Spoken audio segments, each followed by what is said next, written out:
আজকের গল্প এক হরিণের। নদীর ধারে এক ঘন জঙ্গলে নানা ধরনের পশু পাখি বাস করত, আর সেই জঙ্গলে বাস করত এক হরিণ।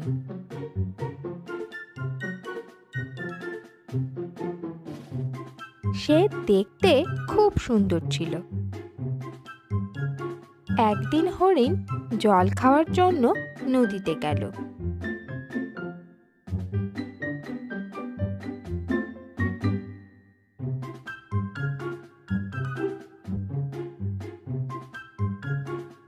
নদীর জলে সে তার ছায়া দেখতে পেল।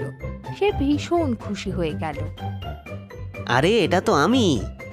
ও মা, আমি কত সুন্দর! আর আমার শিং, এটা তো আরো সুন্দর।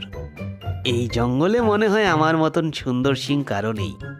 শিং তো নয়, যেন রাজার মুকুট। পাগুলো দেখো আমার, কি সরু, কি বাজে। আমার সুন্দর শরীরের সাথে একদম বেমানান। এত সুন্দর শিংয়ের সাথে পাগুলো সত্যি বাজে দেখাচ্ছে। এই বলে হরিণ জঙ্গলের দিকে হাঁটতে লাগলো।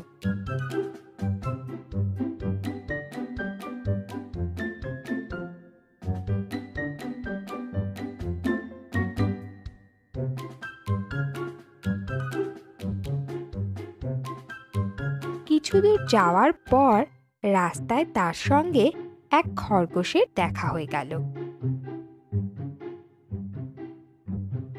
ওই খরগোশ, দেখ দেখ, আমার শিংটা দেখ। এটা কত সুন্দর বল। সত্যি খুব সুন্দর, আর তোমাকে শিংয়ের সঙ্গে খুবই সুন্দর লাগছে। ইস, আমারও যদি তোমার মতন শিং থাকতো, তাহলে আমিও সবাইকে দেখিয়ে বেড়াতাম। আমিও তোমার মতন সুন্দর হতাম। খরগোশের কথা শুনে হরিণ ভীষণ খুশি হয়ে গেল।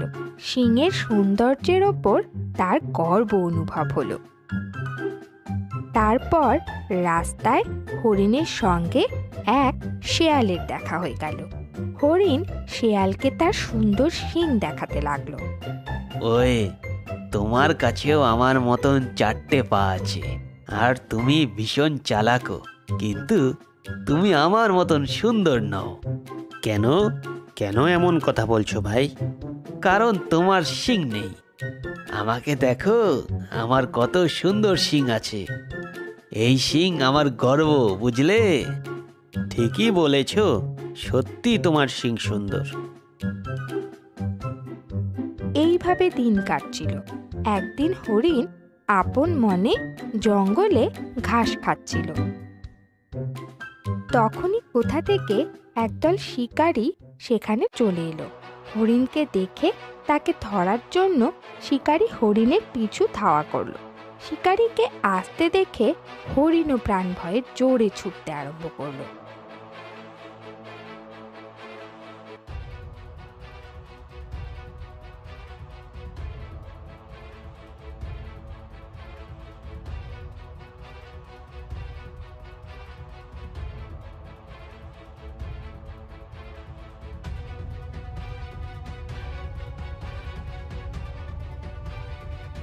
জঙ্গল ঘন হওয়ার জন্য হরিণের শিং ঝোপের মধ্যে আটকে গেল। সে অনেক চেষ্টা করলো ঝোপ থেকে নিজেকে মুক্ত করার, কিন্তু সে আরো বেশি করে ফেঁসে গেল, আর শিকারীরা তাকে ধরে ফেলল। যখন শিকারীরা তাকে বেঁধে নিয়ে যাচ্ছিল, তখন হরিণের খুব অনুতাপ হলো।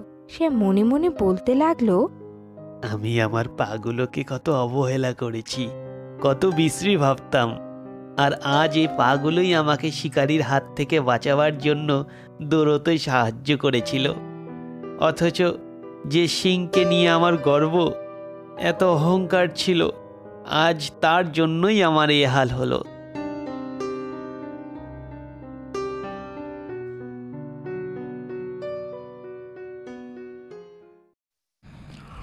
আমার বন্ধুটা যে কোথায় গেল, এখনো দেখছি আসছে না। কি করছে ওকে জানে। এই যে বন্ধু, চলে এসেছি আমি। আর চিন্তা করো না তুমি। চলো এবার শিকারে বের হই দুজন। হ্যাঁ চলো, দেরি হয়ে গেলে আবার শিকার মিস হয়ে যাবে, পাবো না তখন। তাড়াতাড়ি চলো। বাঘ ও শেয়াল দুজন খুব ঘনিষ্ঠ বন্ধু। তারা সব সময় একসাথে খাবার খুঁজতে বের হয়, যেটা পায় সেটা দুজন একসাথে মিলেমিশে খায়।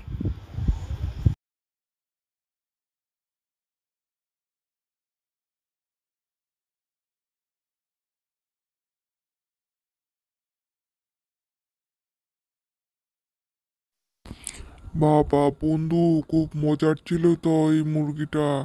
বেশ ভালো লেগেছে আমার। এখন আমি একটু বিশ্রাম নিই। বন্ধু, তুমি বাঘ হয়েছো ঠিক আছে, কিন্তু তুমি এত অলস, তোমার সাথে হাঁটতে হাঁটতে দেখি আমি নিজেই অলস হয়ে যাব। আমি এখন ঘুমাচ্ছি বন্ধু। তুমি গিয়ে আরেকটি শিকার ধরে নিয়ে এসো। ঘুম থেকে উঠে দুজনে একসাথে খাবো। ঠিক আছে, থাকো তুমি, আমি যাচ্ছি দেখি কোনো শিকার পাই কিনা। তুমি তো এমনিতেই অলস, ঘুমাও তুমি এখানে।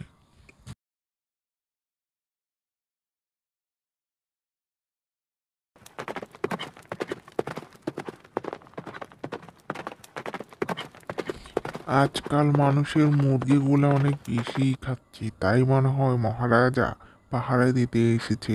আজ থেকে আর মুরগি ধরা যাবে না। বাবা চলে যাই, আমিও গিয়ে বাঘের সাথে একটু বিশ্রাম নেই। কি ব্যাপার বন্ধু, খালি হাতে ফিরে এলে কেন? মানুষের বাড়িতে বাড়িতে দেখছি রাজা তল্লাশি দিচ্ছে। আজ থেকে আর হাঁস মুরগি চুরি করে খাওয়া যাবে না, অন্য কিছু শিকার করতে হবে।